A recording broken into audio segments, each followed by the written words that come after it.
الحمد للہ رب العالمین والصلاة والسلام علی سید الانبیاء والمرسلین وعلی آلہ واصحابہ اجمعین ومن اتبعہم الی یوم الدین اما بعد فاعوذ باللہ من الشیطان الرجیم بسم اللہ الرحمن الرحیم قل ان صلاتی ونسکی ومحیای ومماتی للہ رب العالمین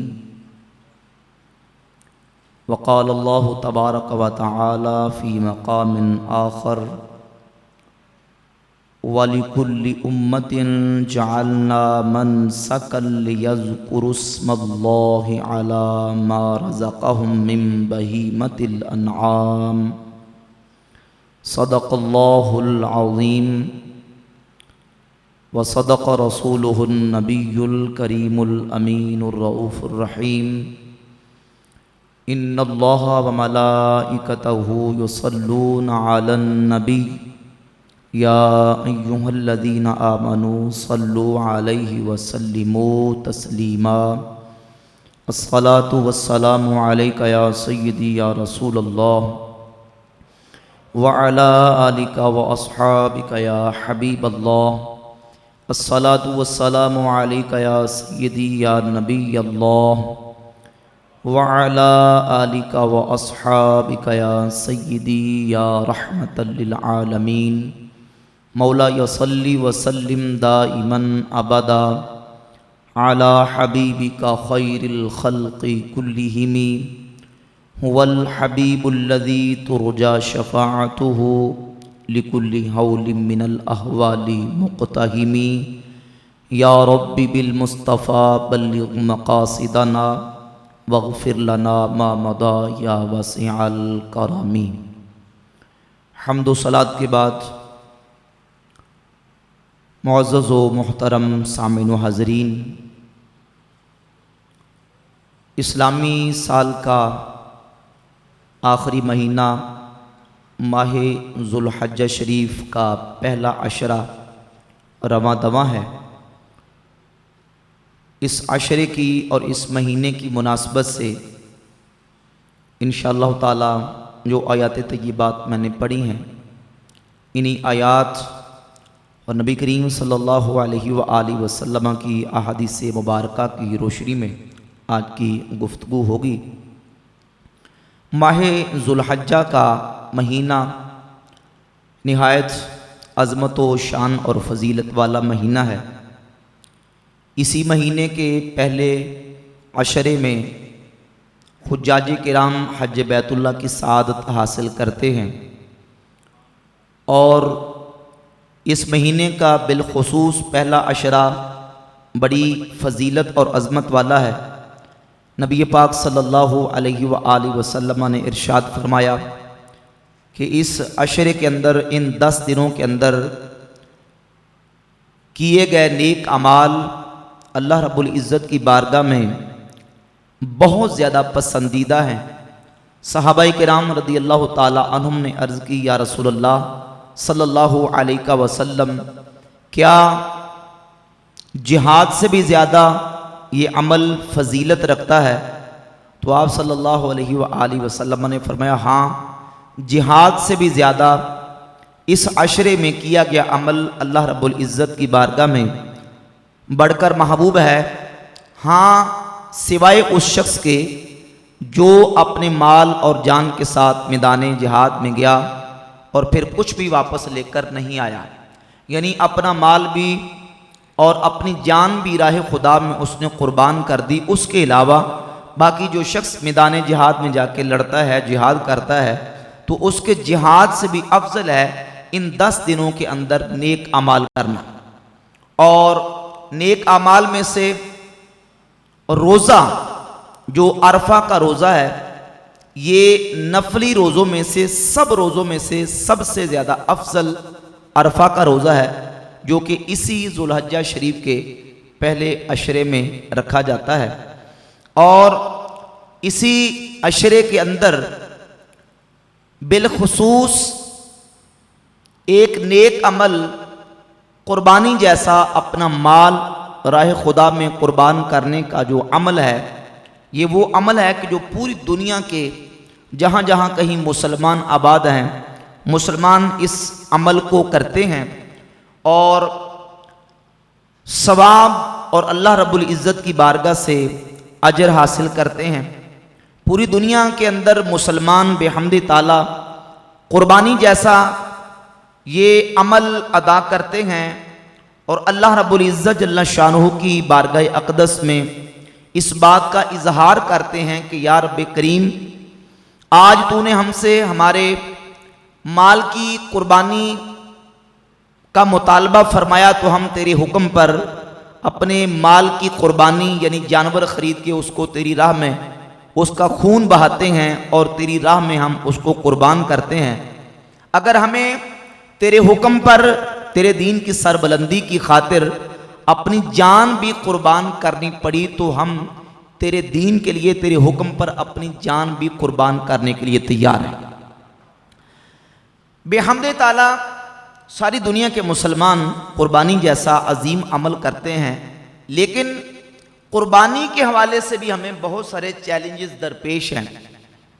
ایک تو منکرین حدیث کے طبقے کی طرف سے، اور وہ لبرل طبقہ کہ جو ہر بات میں اپنی الٹی عقل کو استعمال کر کے دین کے ان مسلمہ اور ان طے شدہ معاملات کے اوپر قدغن لگانے کی کوشش کرتا ہے۔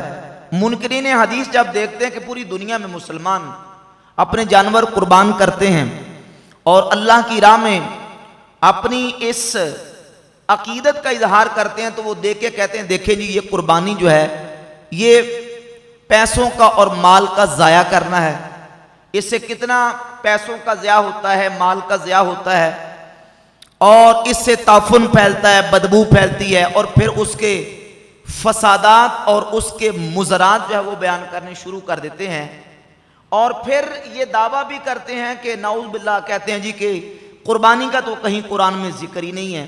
یہ ایک طبقہ ہے جو سوشل میڈیا پہ نظر آئے گا، اور بعض ٹیلی ویژن چینلز پہ آ کے بھی جو انکار حدیث کرنے والے ہیں وہ اس طرح کے شوشے اٹھاتے رہتے ہیں، لیکن صاحب فہم لوگ یہ بات سمجھتے ہیں قرآن و حدیث کی روشنی میں کہ یہ جو قربانی کا عمل اہل ایمان مسلمان کرتے ہیں، ایک تو یہ کہ اللہ رب العزت کا حکم ہے کہ بندہ اپنے مال کو راہ خدا میں قربان کرے، اور دوسرا یہ بات سمجھے جہاں تک اعتراض ہے کہ اس سے مال ضائع ہوتا ہے، مال جو ہے وہ اس کو بیکار فالتو اس کو ضائع کر دیا جاتا ہے، تو اس کا جواب یہ سمجھ لیں کہ وہ پیسہ جو حکومت اور ملک کو بچانے کے لیے استعمال ہوتا ہے، کوئی بھی عقل مند انسان یہ نہیں کہے گا کہ یہ جو پیسہ ملک اور حکومت کو بچانے کے لیے، ملک کی سرحدوں کی حفاظت کرنے کے لیے خرچ کیا جا رہا ہے،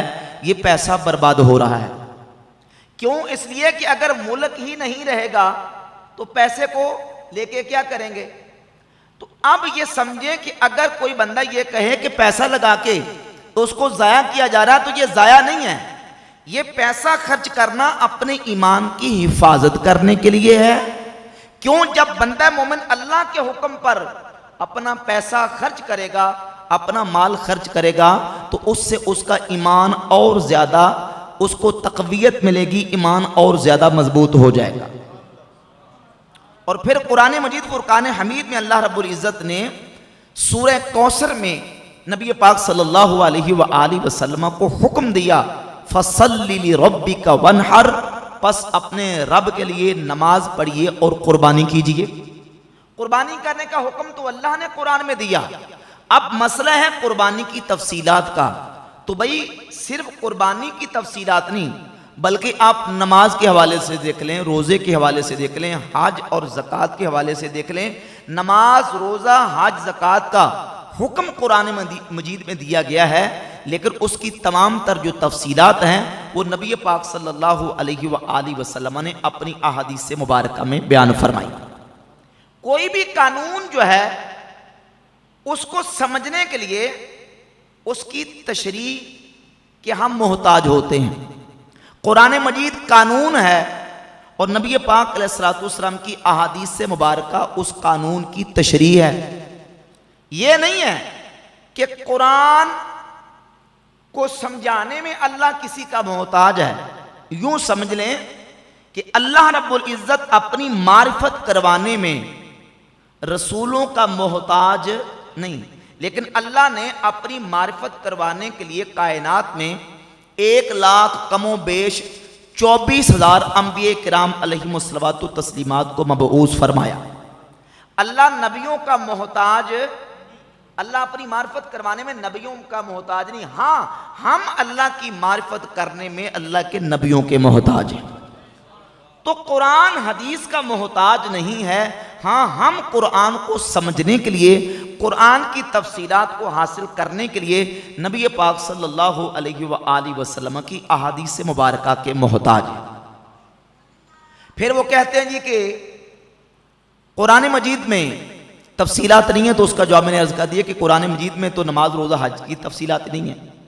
تفصیلات نبی کریم علیہ الصلوۃ والسلام نے احادیث میں بیان فرمائی، کیونکہ قانون کی تشریح کو دیکھا جاتا ہے کہ تشریح کیا ہے اور تشریح سے قانون کو سمجھا جاتا ہے۔ پھر قرآن مجید میں حکم بھی آ گیا، نہ صرف اس امت کے لیے قربانی کو اللہ رب العزت نے رکھا، منکرین حدیث کے لیے قرآن مجید کی آیات طیبات سے میں 2 آیات رکھ کے اس کا جواب پیش کروں گا کہ اللہ رب العزت نے قربانی جیسے اس عمل کو سابقہ امتوں کے اندر بھی رکھا۔ سورۃ الصافات اور سورۃ الحج کے اندر اللہ رب العزت فرماتا ہے وَلِكُلِّ أُمَّةٍ جَعَلْنَا مَنْسَكًا لِيَذْكُرُوا اسْمَ اللَّهِ عَلَى مَا رَزَقَهُم مِّن بَهِيمَةِ الْأَنْعَامِ، اور ہر امت کے لیے ہم نے ایک قربانی رکھی تاکہ وہ اس پر اللہ کا نام لیں جو اللہ نے چوپایوں میں سے ان کو عطا فرمایا۔ جو چوپائے، جو جانور اللہ رب العزت نے ان کو عطا فرمائے ہیں، اللہ نے ان کے لیے قربانی رکھی کہ وہ ان چوپایوں پر، ان جانوروں پر اللہ کا نام لیں۔ کن پر؟ ہر امت پر۔ تو قربانی جیسا عمل اللہ رب العزت نے ہر امت کے لیے رکھا، اور ایسے ہی اللہ تبارک و تعالیٰ نے قربانی اس امت کے لیے بھی رکھی۔ جس وقت نبی پاک صلی اللہ تعالی علیہ وآلہ وسلم نے قربانی فرمائی، صحابہ اکرام رضی اللہ تعالی عنہم نے نبی کریم صلی اللہ علیہ وآلہ وسلم کی بارگاہ اقدس میں عرض کی، یا رسول اللہ ما هذه الاضاحی یا رسول اللہ، اے اللہ کے رسول یہ قربانیاں کیا ہیں؟ سنن ابن ماجہ کی 3127 نمبر حدیث ہے، حضور اقدس صلی اللہ علیہ وآلہ وسلم نے فرمایا سنت ابیکم ابراہیم، یہ قربانیاں تمہارے باپ ابراہیم علیہ السلام کی سنت ہیں۔ اور پھر جامع ترمذی میں 1507 نمبر حدیث ہے، سیدنا عبداللہ بن عمر رضی اللہ تعالی عنہما فرماتے ہیں اقام رسول اللہ صلی اللہ علیہ وسلم بالمدینہ 10 سنین یضحی، نبی کریم علیہ السلام مدینہ شریف میں 10 سال رہے اور حضور نے مدینہ شریف میں 10 سال ہی قربانی ادا فرمائی۔ تو نبی پاک علیہ السلام کے عمل سے بھی یہ بات ثابت ہوئی کہ ایک تو اللہ کے نبی کی سنت ہے، ایک جناب ابراہیم علیہ السلام کی سنت ہے، اور اللہ رب العزت نے قرآن مجید میں نبی کریم علیہ السلام کو حکم دیا، اور حضور کے واسطے سے ساری امت کو حکم ہے کہ نماز پڑھیے اور اپنے رب کے لیے قربانی کیجیے۔ قرآن مجید میں سورۃ الکوثر کے اندر اللہ رب العزت نے جہاں قربانی کرنے کا حکم دیا، اس سیغے سے اہل سنت احناف کا موقف بھی ثابت ہوتا ہے کہ ہمارے ہاں صاحب استطاعت پر قربانی کرنا واجب ہے۔ قربانی کرنا واجب ہے۔ جو بندہ استطاعت رکھتا ہے اور وہ غنی ہے، صاحب استطاعت ہے، اس پر قربانی کرنا واجب ہے۔ یہ سمجھ لے، پہلے واجب وہ حکم شرعی ہے جس پر عمل کرنا ضروری ہے، اور جو بندہ اس پر جان بوجھ کے عمل نہیں کرتا، اس کو ترک کرتا ہے، وہ شخص گناہگار ہوتا ہے۔ جو واجب اصطلاحی ہے اس کی بات کر رہا ہوں۔ واجب کا لفظ اگرچہ کئی معانی میں استعمال ہوتا ہے، لغت کے معنی میں کسی چیز کا لازم ہونا، کسی چیز کا ضروری ہونا، اور بعض موقعوں پہ واجب کا لفظ فرض کے معنوں میں بھی استعمال ہوتا ہے، لیکن یہاں جو مراد ہے وہ اصطلاحی واجب ہے جو سنت موقدہ سے اوپر اور فرض سے نیچے ہوتا ہے۔ تو واجب پر عمل کرنا ضروری ہوتا ہے، اور ہمارا اہل سنت و جماعت احناف کا امام اعظم ابو حنیفہ نعمان ابن ثابت رضی اللہ تعالی عنہ کا موقف یہ ہے کہ جہاں صیغہ امر آ جاتا ہے، صیغہ امر یعنی کسی کام کے کرنے کا جس میں کسی کو حکم دیا جائے، افعل تو کر، کرنے کا کسی کو حکم دیا جائے، تو قانون یہ ہے مطلق الامر یدل علی الوجوب عند عدم القرینۃ الصارفہ۔ جب قرینہ صارفہ موجود نہ ہو، جہاں مطلقاً امر آ جائے، حکم آ جائے اللہ کی طرف سے اور اس کے رسول صلی اللہ علیہ وآلہ وسلم کی طرف سے کہ یہ کام کرو، تو اس کام کا کرنا لازم ہو جاتا ہے، واجب ہو جاتا ہے۔ سورۃ النور میں اللہ رب العزت فرماتا ہے فَلْيَحْذَرِ الَّذِينَ يُخَالِفُونَ عَنْ أَمْرِهِ أَن تُصِيبَهُمْ فِتْنَةٌ أَوْ يُصِيبَهُمْ عَذَابٌ أَلِيمٌ۔ پس ڈر جانا چاہیے ان لوگوں کو جو رسول کے امر کی مخالفت کرتے ہیں، یہ کہ انہیں کوئی آزمائش فتنہ پہنچے یا درد دینے والا عذاب پہنچے۔ کنہیں؟ جو رسول کے امر کی مخالفت کرتے ہیں۔ تو اللہ رب العزت نے سورۃ النور میں اس آیت میں ان لوگوں کے لیے وعید شدید بیان فرمائی جو رسول کا امر ہونے کے باوجود رسول کے امر کی مخالفت کرتے ہیں۔ اس سے ثابت ہوا کہ جہاں اللہ کا اور رسول اللہ صلی اللہ علیہ وآلہ وسلم کا حکم آ جائے، امر آ جائے، تو امر سے کیا ثابت ہوتا ہے؟ وجوب ثابت ہوتا ہے، یعنی اس امر پر عمل کرنا واجب ہو جاتا ہے، اگر کوئی ایسا قرینہ صارفہ نہ پایا جائے جو اس امر کو وجوب کے معنی سے پھیر کر استحباب یا اباحت کے معنی میں لے جائے۔ تو یہاں سورہ کوثر میں اللہ رب العزت نے حکم دیا وَانْحَرْ، اور قربانی کر، قربانی کر، تو قربانی کرنے کا حکم دیا گیا۔ اس سے ثابت ہوا کہ قربانی کرنا واجب۔ پر ابھی 1507 نمبر حدیث میں نے آپ کے سامنے جامع ترمذی سے رکھی کہ سیدنا عبداللہ بن عمر رضی اللہ تعالیٰ عنہ فرماتے ہیں کہ نبی پاک صلی اللہ علیہ وآلہ وسلم نے 10 سال مدینہ شریف میں گزارے اور حضور نے 10 سال ہی قربانی ادا فرمائی، اور حضور کا جو کسی کام کے اوپر مواظبت ادا کرنا، دوام و استمرار کے ساتھ کسی کام کو کرنا اور اس کو ترک نہ کرنا، اس سے بھی ہمارے فقہ احناف نے جو ہے وہ اگر صارفہ قرینہ موجود نہ ہو تو اس سے وجوب کو ثابت کیا۔ پھر دلائل سنتے جائیں۔ یہ دلائل ان لوگوں کے لیے ہے جو ایسے بلا وجہ لوگوں کو رخصتیں اور گنجائش دیتے پھرتے ہیں، جی ٹھیک ہے جی کر لے تو ثواب ہے، نہ کر تو کوئی گناہ نہیں۔ حالانکہ قرآن مجید کی آیات دیکھ لیں، پھر نبی پاک علیہ السلام کی احادیث طیبات دیکھیں، اس میں صاحب استطاعت پر قربانی کو لازم قرار دیا گیا۔ سنن ابن ماجہ میں اور مستدرک علی الصحیحین میں امام حاکم نے، سنن ابن ماجہ میں 3123 نمبر اور المستدرک علی الصحیحین میں 7727 نمبر حدیث ہے۔ سیدنا ابو ہریرہ رضی اللہ تعالیٰ عنہ فرماتے ہیں کہ نبی پاک صلی اللہ علیہ وآلہ وسلم نے ارشاد فرمایا من کان لہ سعۃ ولم یضحی فلا یقربن مصلانا۔ فرمایا کہ جس بندے کے پاس استطاعت موجود ہو اور وہ صاحب وسعت ہو، اس کے باوجود وہ قربانی نہ کرے، فلا یقربن مصلانا، تو وہ ہماری عیدگاہ کے قریب نہ آئے۔ جو صاحب استطاعت ہو، صاحب وسعت ہو، اور اس کے باوجود وہ کہے کہ ٹھیک ہے میرا دل نہیں مانتا اور وہ قربانی نہیں کرتا، تو فرمایا کہ وہ ہماری عیدگاہ کے قریب نہ آئے۔ اب یہاں دیکھیں وعید بھی موجود ہے کہ جو استطاعت کے باوجود قربانی نہ کرے اس کے لیے وعید ہے کہ وہ ہماری عیدگاہ کے قریب نہ آئے. یہ بھی تقاضا کرتا ہے کہ قربانی کرنا صاحب استطاعت پر واجب ہے، ضروری ہے.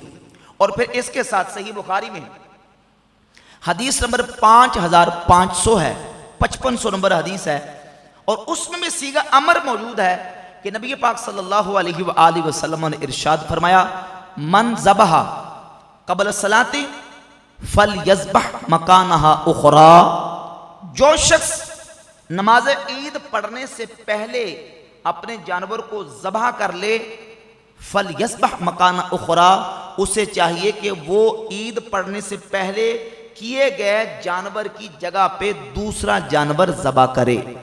فلیذبح یہ بھی امر کا صیغہ ہے، اس امر سے بھی ثابت ہوتا ہے کہ قربانی کرنا صاحب استطاعت پر کیا ہے؟ واجب ہے. اب یہ ان لوگوں کو جواب ہے جو کہتے ہیں ٹھیک ہے جی کر لیں تو ثواب ہے، نہ کریں تو کوئی گناہ نہیں، اور پھر اپنی طرف سے حدیثوں کے اندر پچر لگا لگا کے اپنی طرف سے حدیثوں کے اندر لقمے ڈال ڈال کے وہ ثابت کرتے ہیں. دیکھیں جی وہ روایتوں میں آتا ہے کہ حضرت ابو بکر صدیق اور حضرت عمر فاروق رضی اللہ تعالیٰ عنہما وہ استطاعت کے باوجود بھی کبھی کبھی قربانی چھوڑ دیا کرتے تھے کہ لوگ اس کو واجب اور فرض نہ سمجھیں.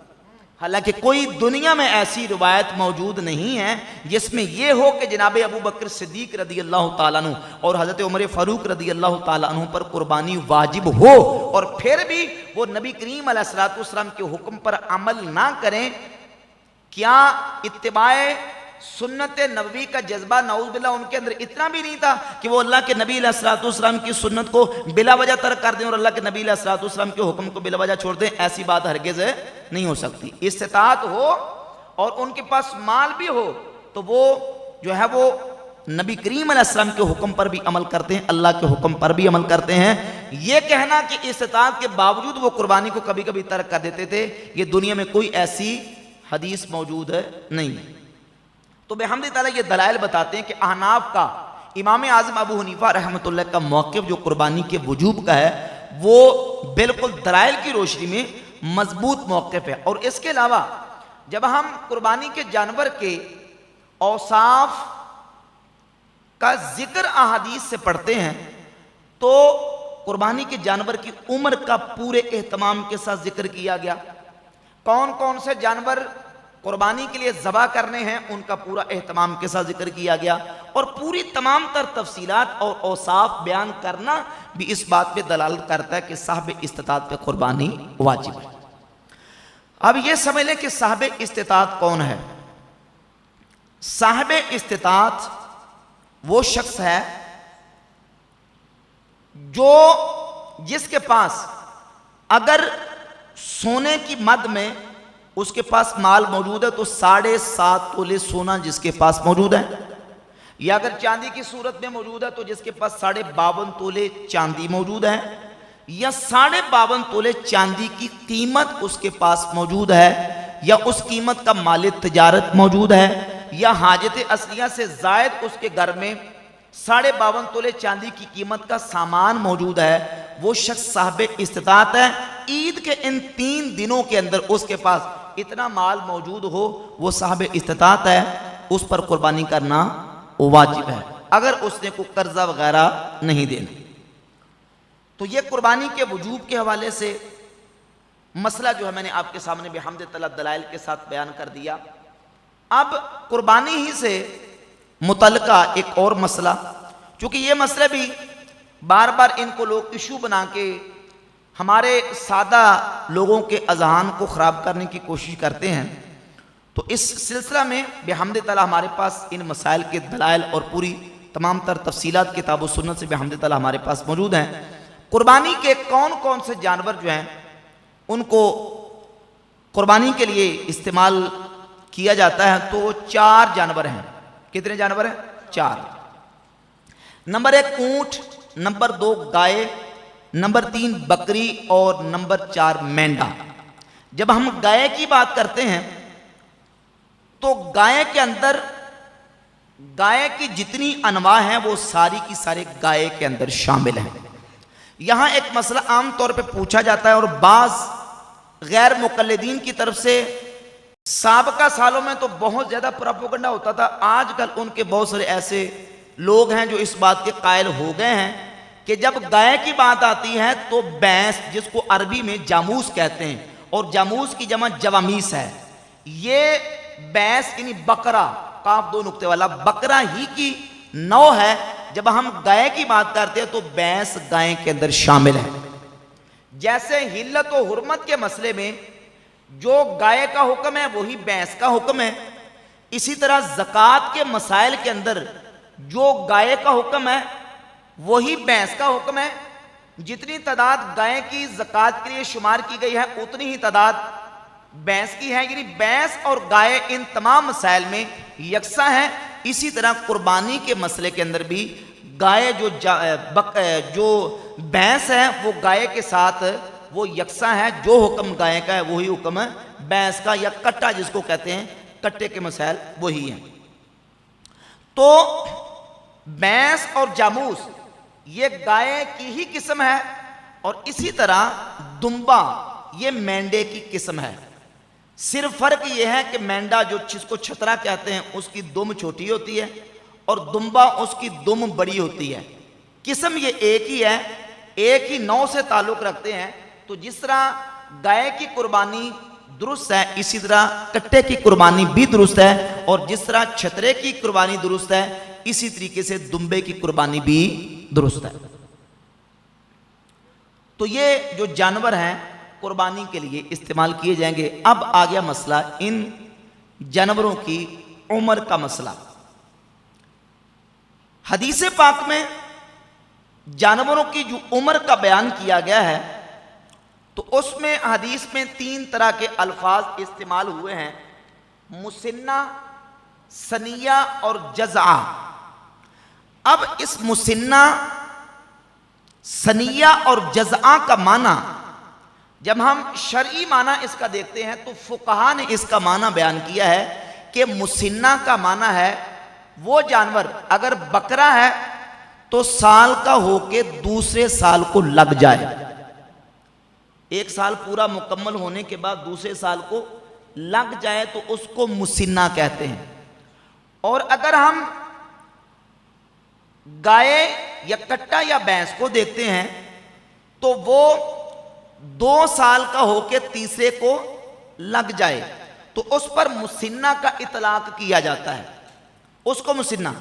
اب یہ بات عام طور پہ یہی ہوتا ہے کہ جب بکرے کی صورت میں بکرا 1 سال کا ہو کر دوسرے کو لگ جاتا ہے تو اس کے سامنے والے 2 دانت ٹوٹ جاتے ہیں، جس کو ہمارے ہاں پنجاب میں دوندا کہا جاتا ہے۔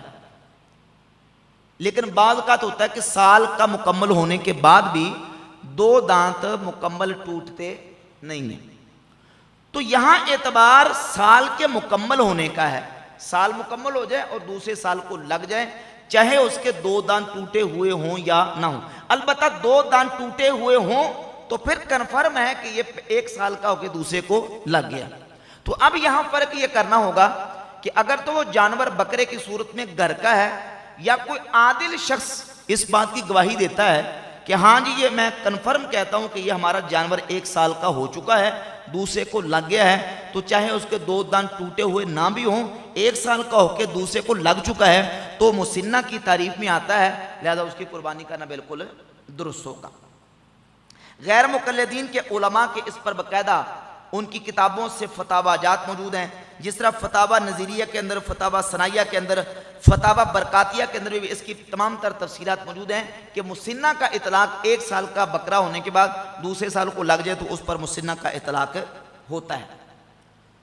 اور پھر اس کے ساتھ ایک اور مسئلہ آتا ہے قربانی کے ہی حوالے سے کہ بڑے جانور کے اندر، ظاہر چھوٹا جانور اس کے اندر تو ایک ہی حصہ ہوتا ہے، بڑے جانور کے اندر گائے ہو یا اونٹ ہو تو اس کے اندر 7 حصے ہوتے ہیں۔ صحیح مسلم میں 3186 نمبر حدیث ہے، سیدنا جابر رضی اللہ تعالی عنہ فرماتے ہیں امرنا رسول اللہ صلی اللہ علیہ وآلہ وسلم ان نشترک فی الابل والبقر کل 7 منا فی بدنا، کہ نبی پاک صلی اللہ علیہ وآلہ وسلم نے ہمیں حکم دیا کہ ہم گائے اور اونٹ کے اندر 7 افراد شریک ہوں. کتنے افراد شریک ہوں؟ 7. گائے کے اندر بھی 7 افراد اور اونٹ کے اندر بھی 7 افراد. تو یہی مسئلہ راجح ہے کہ گائے ہو یا اونٹ ہو اس کے اندر 7 ہی افراد ہوں گے. اب اس سلسلے میں ایک روایت ملتی ہے سیدنا عبداللہ ابن عباس رضی اللہ تعالیٰ عنہ کے حوالے سے، جس میں اونٹ میں 10 افراد کے شامل ہونے کا ذکر ہے، لیکن وہ روایت سند کے اعتبار سے محدثین نے اور علماء نے اس پر جرح کیا ہے، جس میں ایک راوی ہے فضل بن موسیٰ کے اوپر جرح موجود ہے، اور حسین بن باقر کے اوپر بھی محدثین نے جرح کیا ہے، اور وہ روایت جو ہے وہ قابل احتجاج نہیں ہے. صحیح مسلم کے میں نے آپ کے سامنے جو روایت پیش کی ہے 3186 نمبر، اس کے مطابق گائے کے اندر بھی 7 افراد شامل ہو سکتے ہیں اور اونٹ کے اندر بھی کتنے افراد شامل ہو سکتے ہیں؟ صرف 7 افراد. پھر قربانی کے جانوروں کی عمر اور ان کے اندر شراکت کے بعد مسئلہ آتا ہے قربانی کے ایام کا. بعض غیر مقلدین بعض روایات کی وجہ سے اس بات کو بہت زیادہ ہوا دیتے ہیں کہ قربانی 4 دن کرنا سنت ہے، جبکہ دلائل سے راجح موقف یہ ہے کہ قربانی صرف 3 دن ہے. کتنے دن؟ 3 دن، 10، 11 اور 12. اس پر چند احادیث میں آپ کے سامنے بیان کرتا ہوں. سیدنا عبداللہ ابن عمر رضی اللہ تعالیٰ عنہ فرماتے ہیں، صحیح مسلم میں 5102 نمبر حدیث ہے کہ ان رسول اللہ صلی اللہ علیہ وآلہ وسلم نہا ان اکلا لحوم الاضاحی بعد ثلاثین. رسول اللہ صلی اللہ علیہ وآلہ وسلم نے منع کیا اس بات سے کہ 3 دن کے بعد قربانی کا گوشت کھایا جائے. کتنے دن کے بعد؟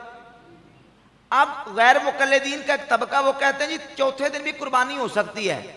اب صحیح مسلم کی 5102 نمبر حدیث میں عبداللہ بن عمر رضی اللہ تعالیٰ عنہ فرماتے ہیں کہ رسول اللہ صلی اللہ علیہ وسلم نے 3 دن کے بعد قربانی کا گوشت کھانے سے منع فرمایا. سوال یہ پیدا ہوتا ہے کہ جب چوتھے دن قربانی کرنا سنت ہوتا تو 3 دن کے بعد قربانی کا گوشت کھانے سے منع کرنے کا جو ہے وہ کس طریقے سے مسئلہ فٹ بیٹھتا ہے؟ اس حدیث سے ثابت ہوتا ہے کہ قربانی صرف 3 دن ہی تھی، چوتھے دن قربانی مسنون نہیں تھی. اب دوسرا اشکال میں بھی حل کرتا ہوں. آپ پریشان ہوں گے کہ 3 دن کے بعد قربانی کا گوشت کھانا ناجائز ہے، یہ تو بڑا مسئلہ بارہ ہو گیا، مشکل ہو گیا. اس کا جواب ابھی آ رہا ہے. اس حدیث کی بنیاد پر یہ مسئلہ تو طے ہو گیا کہ چونکہ قربانی کے 3 دن تھے، چوتھے دن قربانی تھی ہی نہیں، اس لیے شروع میں نبی کریم علیہ السلام نے منع کر دیا. کیوں؟ اس لیے کہ ابھی لوگ قربانی جب کرتے تھے تو صاحب استطاعت لوگ کم تھے اور قربانی کم لوگ کرتے تھے، اور گوشت جو ہوتا تھا اس کو کئی لوگ ذخیرہ کر لیتے تھے. تو اس وقت منع کر دیا گیا کہ تم نے گوشت کو ذخیرہ نہیں کرنا تاکہ غریبوں تک اور جو نادار ہیں جو قربانی نہیں کرتے ان تک گوشت پہنچ سکے. تو حضور نے 3 دن کے بعد قربانی کا گوشت رکھنے سے منع فرما دیا. اب اس حدیث سے اتنا مسئلہ ثابت ہو گیا کہ قربانی ہوتی ہی 3 دن تھی. اگر قربانی چوتھے دن ہوتی تو نبی علیہ السلام یہ فرماتے کہ 4 دن کے بعد قربانی کا گوشت جو ہے وہ چوتھے دن، یعنی قربانی کا گوشت کھانا منع ہے، چوتھے دن رکھنا جائز نہیں ہے. لیکن حضور نے فرمایا کہ 3 دن کے بعد قربانی کا گوشت کھانا جائز نہیں، منع کر دیا رکھنے سے. اب آ جائے مسئلہ کہ آیا کہ اب بھی یہی حکم ہے کہ قربانی کا گوشت 3 دن کے بعد استعمال نہیں کر سکتے؟ تو اس کا جواب یہ ہے کہ مسئلہ اب ایسا نہیں ہے. اس حدیث میں جو 3 دن کے بعد قربانی کے گوشت سے منع کیے گئے وہ حکم منسوخ ہو گیا، اور اس کی ناسخ حدیث صحیح مسلم میں 5103 موجود ہے. کلو وادخروا وتصدقوا. نبی پاک صلی اللہ علیہ وآلہ وسلم نے فرمایا تم قربانی کا گوشت کھاؤ، ذخیرہ بھی کرو اور صدقہ بھی کرو. اور ایک اور حدیث میں فرمایا کلو وادخروا وتاجروا، اور کھاؤ، فرمایا ذخیرہ بھی کرو اور صدقہ کر کے اجر و ثواب بھی کماؤ۔ تو اس حدیث سے وہ پہلے والا جو ممانعت کا حکم تھا وہ منسوخ ہو گیا، لیکن پہلی حدیث سے قربانی کے 3 دن ہونے کا مسئلہ بالکل ثابت ہو جاتا ہے، چوتھے دن قربانی کرنا جائز نہیں۔ اس کے علاوہ سیدنا مولا علی مرتضیٰ شیر خدا کرم اللہ تعالیٰ وجہ الکریم سے سنن الکبریٰ بہقی کی جلد 9 صفحہ نمبر 297 پہ، اور سیدنا عبداللہ ابن عمر رضی اللہ تعالیٰ عنہ سے جلد 9 صفحہ 297 پہ ایک روایت موجود ہے کہ الاضحیٰ یومان بعد یوم الاضحیٰ، کہ عید الاضحیٰ کے دن کے بعد 2 دن بعد والے عید والے دن ہیں۔ اور سیدنا عبداللہ ابن عباس سے، سیدنا انس بن مالک سے اور سیدنا ابو ہریرہ رضی اللہ تعالیٰ عنہم اجمعین تمام صحابہ سے کتب احادیث میں آثار موجود ہیں کہ ان کا موقف بھی یہ ہے کہ 3 دن کے بعد چوتھے دن قربانی کرنا جائز نہیں۔ لہذا وہ غیر مقلدین جو لوگوں کو دعوت دیتے ہیں کہ نہیں چوتھے دن میں قربانی کرو، دلائل کی روح سے ان کا موقف درست نہیں ہے۔ اس سلسلے میں بعض روایات پیش کرتے ہیں، پھر ان کے اوپر محدثین علماء نے جروحات بھی کی ہیں، اور ان کے اوپر ان روایات کے اوپر کلام موجود ہے، اور ان کے جو لیٹسٹ غیر مقلدین کے بڑے علماء ہیں انہوں نے بھی اس بات کو تسلیم کر لیا کہ چوتھے دن قربانی کرنا جائز نہیں ہے۔ قربانی ہی سے متعلقہ ایک مسئلہ جو کہ بہت زیادہ پوچھا جاتا ہے وہ یہ ہے کہ کیا کسی فوت شدہ کے ایصال ثواب کے لیے قربانی کی جا سکتی ہے؟ ہمارے عزیز و قارب والدین دنیا سے رخصت ہو گئے تو ہم ان کے ایصال ثواب کے لیے قربانی کرنا چاہتے ہیں، تو کیا قربانی کی جا سکتی ہے؟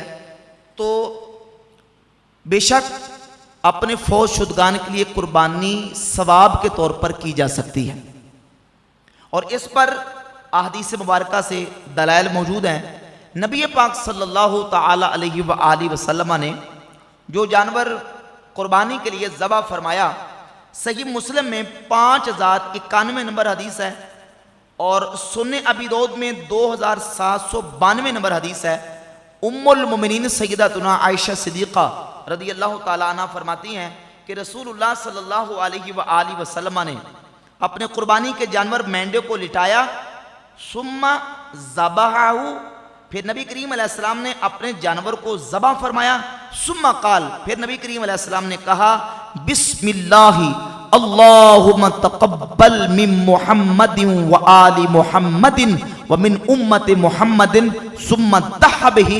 رسول اللہ صلی اللہ علیہ وسلم نے اللہ کی بارگاہ میں دعا کی، یا اللہ اس کو محمد کی طرف سے اور محمد صلی اللہ علیہ وسلم کی آل کی طرف سے اور محمد کی امت کی طرف سے قبول فرما لے صلی اللہ علیہ وآلہ وسلم۔ اب نبی پاک علیہ السلام نے جب اپنے قربانی کے جانور کو ذبح فرمایا تو حضور کے امتی دنیا میں موجود بھی تھے، اور کئی امتی وہ تھے جو دنیا سے پردہ کر گئے تھے، صحابہ اکرام دنیا سے انتقال فرما گئے تھے۔ حضور نے جب یہ کہا کہ یا اللہ میری امت کی طرف سے بھی قبول فرما، تو اس میں نبی پاک علیہ السلام کی ساری امت داخل ہوگی، جو زندہ ہیں وہ بھی داخل ہو گئے، اور جو دنیا سے پردہ کر چکے فوت شدہ ہیں وہ بھی اس میں داخل ہو گئے۔ نبی پاک علیہ السلام کی قربانی جو ہے وہ زندہ کے لیے بھی حضور نے اس کا ثواب ایصال فرما دیا، اور جو دنیا سے انتقال فرما گئے ان کے لیے بھی حضور نے ثواب ایصال فرما دیا۔ اللہ کی بارگاہ میں دعا کی۔ اس کے علاوہ ایک اور حدیث کتب احادیث میں موجود ہے کہ سیدنا مولا علی مرتضیٰ شیر خدا کرم اللہ تعالی وجہ الکریم 2 جانور ذبح کیا کرتے تھے۔ یہ حدیث جامع ترمذی میں 1495 نمبر حدیث ہے، اور اس کے علاوہ مستدرک علی الصحیحین میں موجود ہے کہ مولا علی 2 جانور ذبح کیا کرتے تھے۔ جب آپ سے پوچھا گیا کہ آپ یہ 2 جانور قربانی کے ذبح کرتے ہیں، یہ 2 کیوں کرتے ہیں، تو آپ نے فرمایا کہ احدہما عن النبی صلی اللہ علیہ وآلہ وسلم والآخر عن نفسہ، یعنی ایک اپنی طرف سے اور ایک جانور نبی کریم علیہ السلام کی طرف سے وہ قربانی کیا کرتے تھے۔ جب پوچھا گیا تو کہا امرنی بی بہی، یعنی نبی صلی اللہ علیہ وآلہ وسلم میں اس لیے کرتا ہوں کہ نبی کریم علیہ السلام نے مجھے دوسرا جانور قربان کرنے کی وصیت فرمائی ہے۔ تو حضور علیہ الصلوۃ والسلام کے حکم سے میں قربانی کا جانور جو ہے وہ نبی کریم علیہ الصلوۃ والسلام کی طرف سے ایک کرتا ہوں. تو مولا علی رضی اللہ تعالیٰ عنہ کے اس عمل سے اور نبی پاک صلی اللہ تعالیٰ علیہ وآلہ وسلم کی حدیث سے یہ ثابت ہوا کہ جو دنیا سے پردہ کر گئے ہیں، وصال کر گئے ہیں، انتقال کر گئے ہیں، ان کی طرف سے بھی قربانی کا جانور ذبح کرنا یہ حضور کی سنت سے اور مولا علی کے اثر سے بحمد تعالیٰ ثابت ہے. یہ چند مسائل قربانی کے حوالے سے میں نے موٹے موٹے آپ کے سامنے بیان کر دیے.